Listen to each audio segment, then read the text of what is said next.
Se você deixar ele morar na sua casa com a família dele e não cobrar nada, não vai passar 2 anos, ele vai achar que aquela casa é dele. Mas se você cobrar pelo menos um aluguel simbólico de R$500, todo mês, quando ele for pagar aquele aluguel de R$500, você vai startar na mente dele: o aluguel é barato, mas sabe por que tu tá me pagando? Porque essa casa tem dono. Júnior Trovão, um auto-intitulado pastor negando a Cristo. Nesse vídeo aqui eu tenho um desafio para você.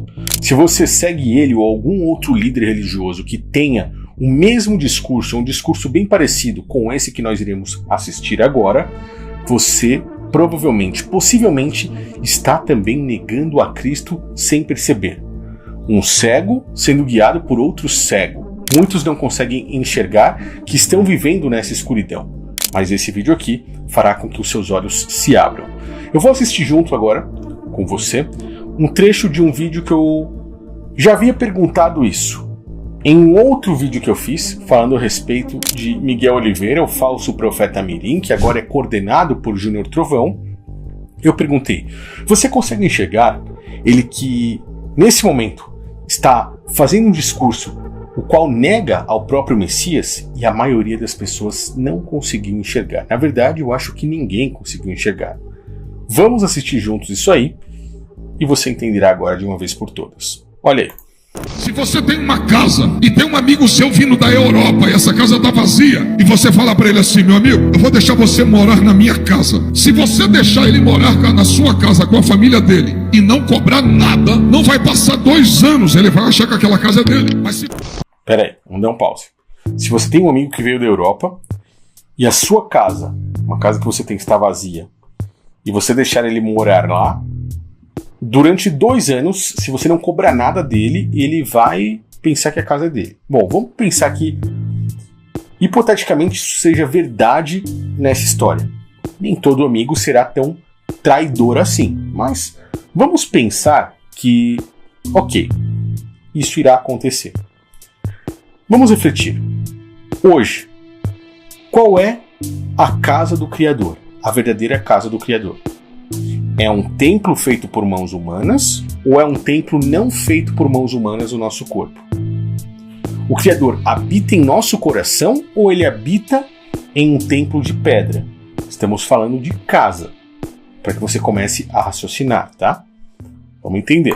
Se você cobrar pelo menos um aluguel simbólico de R$500, todo mês, quando ele for pagar aquele aluguel de R$500, você vai startar na mente dele: o aluguel é barato, mas sabe por que tu tá me pagando? Porque essa casa tem dono. Deus... Então você vai ter que cobrar um aluguel do seu amigo, tá? Eu já acho isso uma atitude que seria desnecessária se a sua intenção não é lucrar em cima do seu amigo. Mas tudo bem, vamos continuar entrando na linha de raciocínio dele. Então, se você não cobrar um aluguel, mesmo que seja simbólico, esse cara vai querer tomar a casa, a sua casa, para ele. Já não é um amigo, mas tudo bem. Agora ele vai jogar isso para Deus e você. Não precisa da minha oferta e nem do seu dízimo. Se Deus não precisa, então por que Deus pede em sua palavra? Para Deus explicar a você que tudo que você tem não é seu. Você vê que é bonito, é pesado e entra no psicológico de muitos. Por quê? Ele está dizendo que Deus não precisa da sua oferta, do seu dízimo, do seu dinheiro. É uma verdade. Deus não precisa disso. Mas, se você não entregar, Deus irá fazer com que você pense que aquilo ali não é dele, é seu. Então, nesse momento, para que você sustente a casa de Deus com dinheiro, você tem que entregar seu dízimo lá. E, curiosamente, ele é o representante da casa de Deus, então ele recebe o dinheiro. Olha que loucura. Mas o que ele está dizendo aí é simplesmente misturar verdades com mentiras. Deus não precisa do seu dinheiro. Mas por que ele pede isso na sua palavra? Olha o que ele diz. Mas espera, o Criador pede em sua palavra que você dê dinheiro a ele? No Antigo Testamento, nós vimos que dízimos eram alimentos. Somente os hebreus poderiam trabalhar com esse ciclo que fazia parte do sacerdócio levítico. Os levitas não tinham parte na terra, então eles recebiam os dízimos das outras 11 tribos. Só eles recebiam, só as outras 11 tribos pagavam. Se você era estrangeiro, você não pagava dízimo e nem poderia fazer isso. Então por que brasileiro está se metendo com dízimos? Quando nós trazemos isso para a graça de Cristo, saindo do sacerdócio levítico, encerrando ele e entrando no sacerdócio de Cristo, nós vemos que a carta aos Hebreus nos mostra que o Antigo Testamento é uma figura para o Novo, é uma sombra. E curiosamente, nós temos a revelação de que Cristo, e você, se discordar de mim, deixa aí nos comentários, foi o sacrifício feito uma única vez. Cada uma dessas palavras aqui do lado estão amparando o que eu estou dizendo. Se Cristo foi o sacrifício e também foi o sumo sacerdote, transformando todos nós em sacerdotes, a igreja em sacerdote, como você está vendo aqui, 1 Pedro diz assim: vocês são a geração eleita, o sacerdócio real, a nação santa. Ou seja, as pessoas que seguem a Cristo se tornaram os sacerdotes, com Cristo sendo o sumo sacerdote. E os dízimos eram os alimentos que sustentavam esses sacerdotes. Nós temos então em mente que a única coisa que pode sustentar os seguidores de Cristo é a sua palavra. O dízimo representa então um alimento espiritual que sustenta os sacerdotes, que no caso é a própria palavra. E curiosamente, o templo, que era um templo de pedra, a casa de Deus, se tornou o que nós chamamos de igreja, o corpo de Cristo. Não um templo feito por mãos humanas, mas sim um templo feito por mãos não humanas, pela mão do Criador. Nós, o corpo de Cristo, a igreja. E quando nós compreendemos tudo isso, nós vemos que sustentar um templo de pedra, como que é o que ele está querendo, vamos pegar como exemplo isso aqui, não com alimentos, mas com dinheiro, que é o que ele está colocando em cima de todo o evangelho, você está negando verdadeiramente o verdadeiro templo, o corpo do próprio Messias. Por quê? Ao sustentar e ao manter o templo de pedra, você se mantém aí no sacerdócio levítico e acaba negando o sacerdócio de Cristo.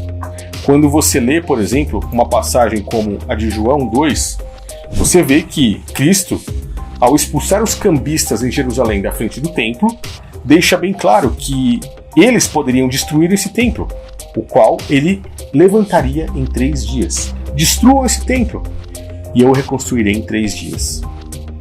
Os próprios fariseus e líderes religiosos pensaram que ele falava de um templo de pedra, o qual demorou 46 anos para ser edificado.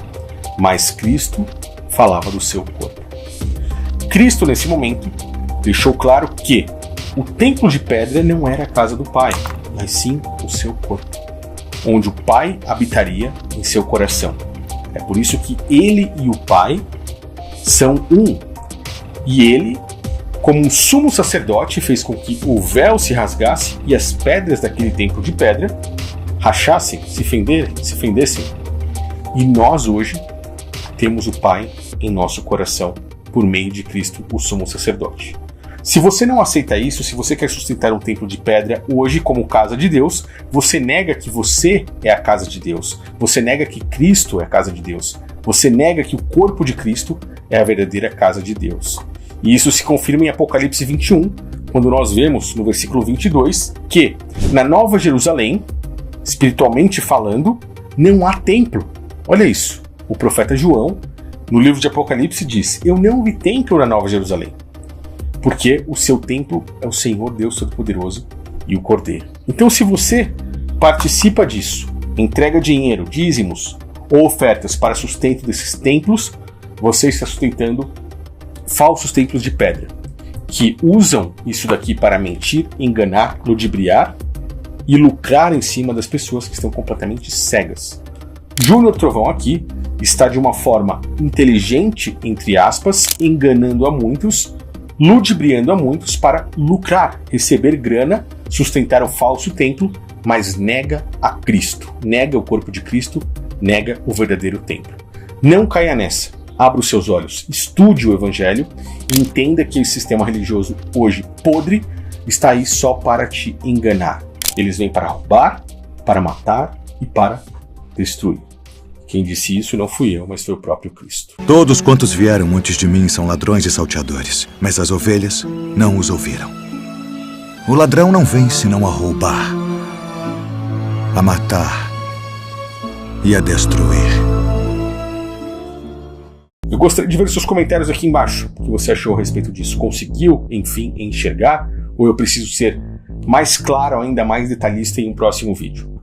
Compartilhe essa mensagem, inscreva-se nesse canal aqui se você for novo ou nova, pois esse canal aqui, mesmo sendo de graça para você, traz o verdadeiro evangelho e é algo que pode mudar literalmente a sua vida.